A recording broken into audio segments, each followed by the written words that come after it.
রমাদান মাসে মহিলারা রান্না করার সময় কি লবণ চেক করতে পারবেন?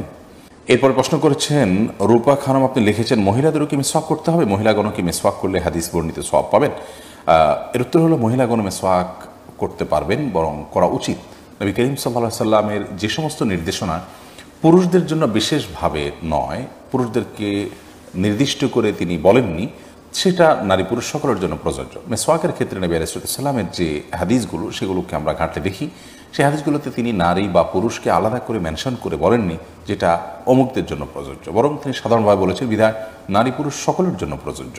তাছাড়া মেসওয়াকের যে উপকারিতা সেটা পুরুষদের উপরে যেরকম বর্তায় নারীদের উপরে একইভাবে বর্তায়, বিধায় তারাও অধিক পরিমাণে মেসওয়াক করবেন এবং মেসওয়াকের যে জায়গাগুলো আছে সেগুলোতে মেসওয়াক অধিক পরিমাণে করবেন। মেসওয়াক বিষয়ে আমাদের একটা ভিডিও বক্তব্য আছে, কোন কোন জায়গায় মেসওয়াক করতে হবে, 7টি জায়গায় মেসওয়াক করার কথা বিভিন্ন হাদিস থেকে আমরা জানতে পারি, সেগুলোকে আমরা একত্র করে দিয়েছি। সেই জায়গাগুলোতে একজন পুরুষ যেমন মেসওয়াক করার চেষ্টা করবেন, একজন নারীও তার মতো করে মেসওয়াক করার চেষ্টা করবেন। রমাদান মাসে সিয়াম রেখে দিনের বেলা মেসওয়াক করা যায়। নবী করিম সাল্লাল্লাহু আলাইহি সাল্লাম এত বেশি সংখ্যক মেসওয়াক করেছেন রমজান মাসে রোজা রেখে যে আয়েশা রাদিয়াল্লাহু আনহা বলেছেন গুণে শেষ করা কঠিন হবে। এর পরের প্রশ্ন হলো রমাদান মাসে মহিলারা রান্না করার সময় কি লবণ চেক করতে পারবেন?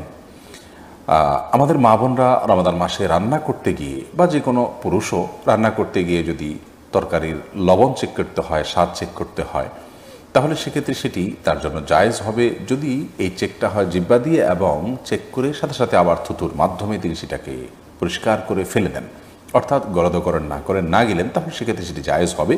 যদিও এটা অ্যাভয়েড করতে পারলে সেটা বেটার এবং উত্তম।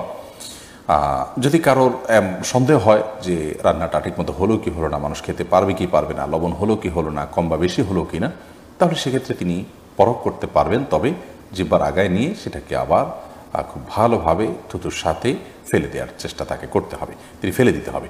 এর মাধ্যমে ইনশাআল্লাহ তাআলা তার এই চেক করাটা জায়েজ হবে।